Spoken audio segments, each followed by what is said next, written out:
I stood at the entrance of St. Michael's Church, frozen by the sheer number of people filing inside. My father, Robert Chen, had apparently touched hundreds of lives during his 63 years. I recognized none of them. A hand gripped my arm. Aunt Linda, my father's sister, her face a mask of barely controlled hostility. "What are you doing here, Sophie?" "I came to say goodbye to my father." "Your father?" She laughed bitterly. "Robert wasn't your father in any way that matters. He was a sperm donor who paid child support for 18 years. That doesn't make you family. He was still, you saw him twice a year, awkward birthday lunches and forced Christmas visits where you could barely make conversation. You were the product of a one-night stand he had with your mother before he met Patricia. You were an obligation, not a daughter." The words stung because they were partially true. Dad and I had never been close.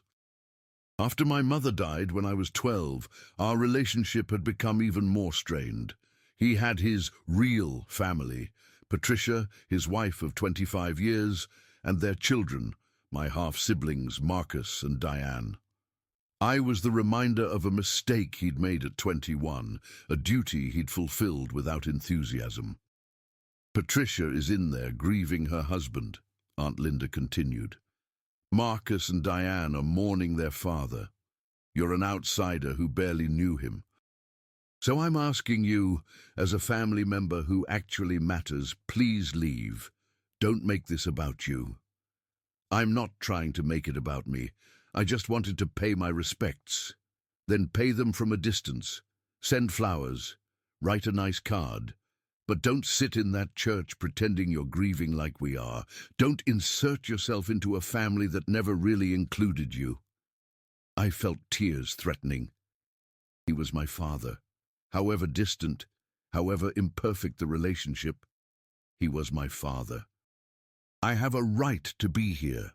"No, you don't. Not really. Robert's real children are inside, his real family. You're just a legal connection, a name on a birth certificate. That's not the same thing." A man in a suit approached, 30-ish, professional, carrying a leather folder. "Excuse me, are you Sophie Chen?" "Yes." "I'm David Kim, your father's attorney. I've been looking for you. You need to sit with the family during the service." "She's not family," Aunt Linda said sharply. She's Robert's daughter, and she's named in his will as primary beneficiary. She absolutely needs to be present."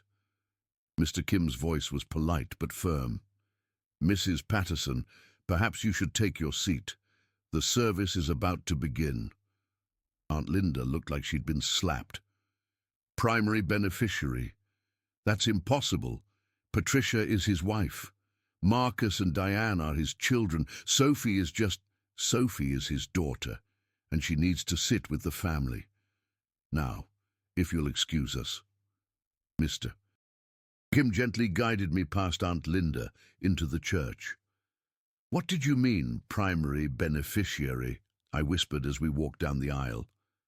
"Your father's will is complicated. We'll discuss it after the service. For now, you need to sit in the front row." Those were his explicit instructions. The front row was occupied by Patricia and my half-siblings. They looked surprised and confused when Mr. Kim directed me to sit with them. Patricia's face went through several expressions: shock, confusion, then something like suspicion. "Why is she sitting here?" Marcus asked, not bothering to whisper. "Your father's instructions," Mr. Kim said simply, then moved to sit a few rows back. The service was beautiful. The minister talked about Dad's life, his career as an architect, his volunteer work with Habitat for Humanity, his love of classical music and hiking. People stood up to share memories, colleagues praising his integrity, friends describing his kindness, Patricia talking about their 25-year marriage. Nobody mentioned me. It was like I didn't exist. The slideshow of family photos included hundreds of pictures of Dad with Patricia, with Marcus and Diane at holidays and vacations and everyday moments. I appeared in exactly 3 photos: my high school graduation, my college graduation, and one awkward birthday lunch where I looked like I wanted to be anywhere else. I was a footnote in my father's life. Aunt Linda had been right about that. After the burial, Mr. Kim announced that the immediate family needed to gather at his office for the reading of the will. Patricia looked annoyed. Most people just sent copies these days, but agreed. We assembled in his conference room an hour later. Patricia, Marcus, Diane, Aunt Linda, and me. They sat together on one side of the table. I sat alone on the other, feeling like an intruder. "Thank you for coming," Mr. Kim began. "Your husband, your father, left very specific instructions about how this will should be read. He wanted everyone present together. He also left a letter explaining his decisions. I'll read the will first, then the letter." He opened the document and began with the standard legal preamble, then moved to the specific bequests. "To my wife, Patricia, I leave the house we shared and $500,000 in cash from my life insurance policy. You were my partner for 25 years, and you deserve security. To my son Marcus, I leave $250,000. You have a good career and a stable life. This should help with your children's education and your future. To my daughter Diane, I leave $250,000. You're just starting your career. This should give you options and security. To my sister Linda and my other relatives, I leave $50,000 to be divided among you as you see fit. To my daughter Sophie Chen, I leave the remainder of my estate. This includes my architectural firm, my investment portfolio, my retirement accounts, and all remaining assets. Current value is approximately $3.2 million. The room exploded. Patricia stood up, her face white. "That's insane. Robert wouldn't. He barely knew her. She was just—" "Please let me finish," Mr. Kim said calmly. "Your husband included an explanation. He specifically requested that I read it aloud in full." He pulled out a letter and began reading. "To my family, if you're hearing this, I'm dead, and you're probably shocked by how I divided my assets. Patricia is furious. Marcus and Diane are confused. Linda is self-righteous. And Sophie, my daughter Sophie, who I failed for 28 years, is probably as confused as everyone else. Let me explain. Sophie was born when I was 21. Her mother Melissa and I had a brief relationship. Calling it a relationship is generous, really. It was a few weeks of casual dating that resulted in an accidental pregnancy. I did what I thought was the right thing.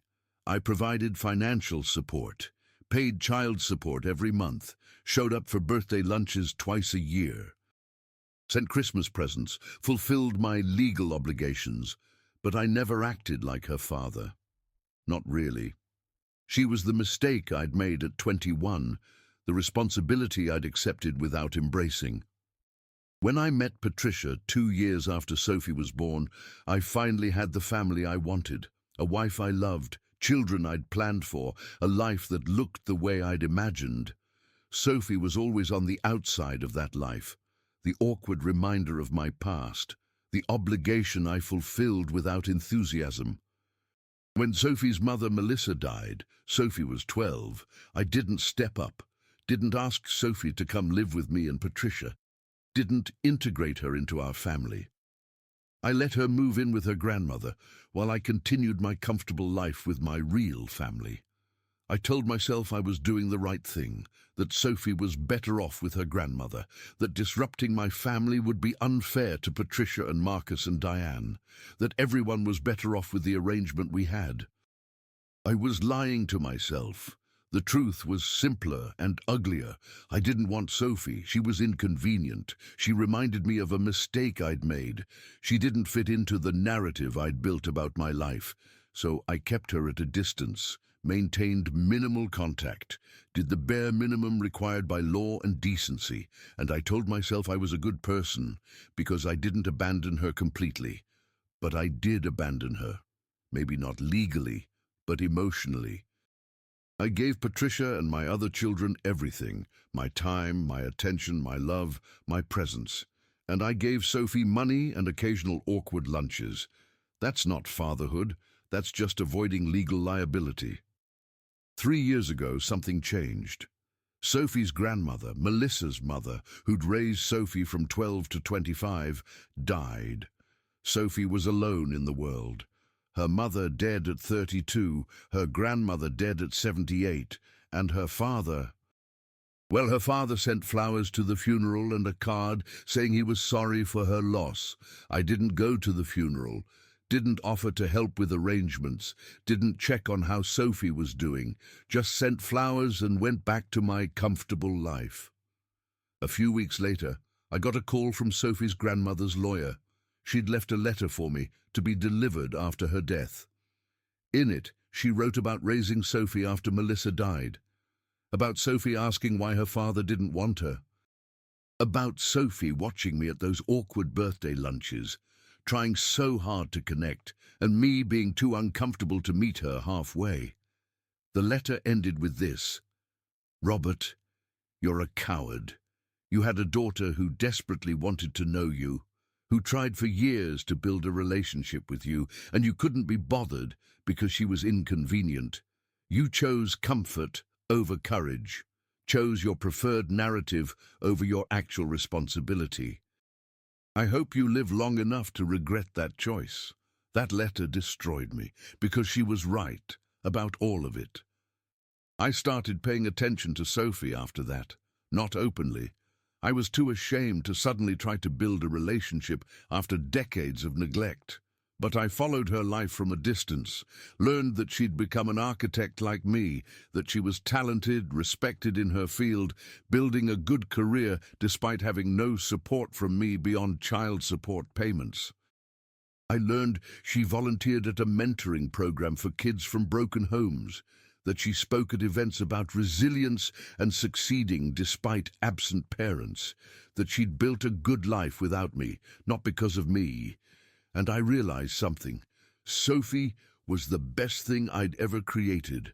Not my buildings, not my successful firm, not the comfortable life I'd built with Patricia.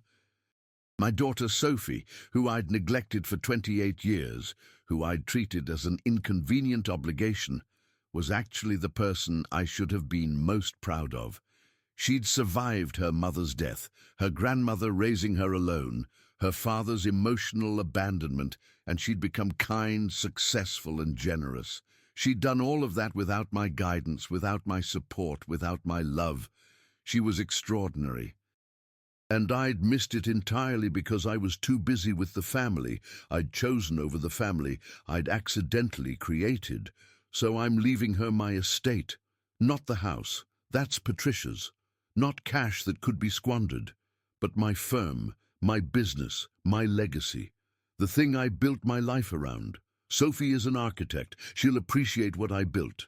She'll understand what the firm means. And she'll probably run it better than Marcus or Diane could, because she inherited my talent, even if I never acknowledged it. Patricia, you're angry right now. You think this is unfair. You had 25 years of my love, my attention, my presence. You got the husband who came home every night, who attended your children's events, who built a life with you. Sophie got birthday lunches and child support checks. The money doesn't make up for that. Nothing makes up for that. But it's something. Marcus and Diane, you're confused. You're wondering why the sister you barely know is inheriting Dad's business. The answer is simple. Because she deserved a father, and I gave her money instead. Because I chose you over her repeatedly. Because fairness would mean she got the 28 years of fatherhood I gave you, and you got the awkward birthday lunches. Since I can't give her those years back, I'm giving her what I can. Linda, you're probably saying I told you so. You're probably telling Sophie she doesn't deserve this. You're wrong. Sophie deserves everything I never gave her. This inheritance is a tiny fraction of what I owe her. And Sophie, my daughter, my firstborn, the child I failed, I'm sorry. Sorry for every birthday lunch where I watched the clock. Sorry for every Christmas present I mailed instead of delivering in person. Sorry for not coming to your grandmother's funeral. Sorry for not asking you to live with me when your mother died. Sorry for treating you like an obligation instead of a gift. You deserve better. You deserved a father who saw you as a daughter, not a mistake. You deserved inclusion in the family, not separation from it. You deserved love, not just child support. I can't give you those things now, but I can give you my business, my life's work, the thing I poured myself into when I should have been pouring that energy into knowing you. Run it well. Build beautiful things. And if you can, forgive an old man who learned too late that the family you choose to ignore is sometimes more deserving than the family you choose to keep. I'm sorry, Sophie, for everything. You were never the mistake. I was. Robert Chen. The conference room was silent except for the sound of Patricia crying quietly. Marcus looked stunned. Diane was staring at me like she'd never seen me before, and I couldn't process any of it.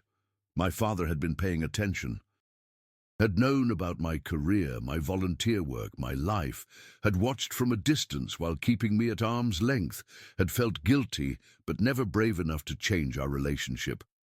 And now he was giving me everything. Mr. Kim handed me an envelope. He asked me to give this to you separately. It's more personal. Inside was a shorter letter in Dad's handwriting. Sophie, I'm sorry this apology comes after I'm dead. I was too cowardly to say these things while alive. You're an incredible architect. I've followed your career. I've seen your designs. You're talented in ways I never was. My firm is yours now. Not as repayment. Nothing repays 28 years of neglect. But because you'll honor what I built better than anyone. You'll improve it, make it something I couldn't. I don't expect forgiveness, I don't deserve it, but I wanted you to know I was proud of you. Even when I didn't show it, even when I failed you in every possible way. You were always my daughter. I was just never your father. I'm sorry. Dad. At my father's funeral, my aunt said I wasn't family, that I was just a legal connection. An obligation Dad had fulfilled without embracing. Then his lawyer said my name first, made me sit with the family, left me his firm and $3.2 million while his real children got cash, and included letters explaining that I'd been the child he'd failed the most and the child who'd turned out the best despite his neglect. Patricia didn't speak to me after the reading, just left with Marcus and Diane, all of them processing the revelation that Dad's priorities at the end were different from his priorities in life. Aunt Linda approached me in the parking lot. He did this out of guilt. You don't actually deserve... Stop! I was done being told I didn't belong. You're right that I wasn't family in the way that mattered.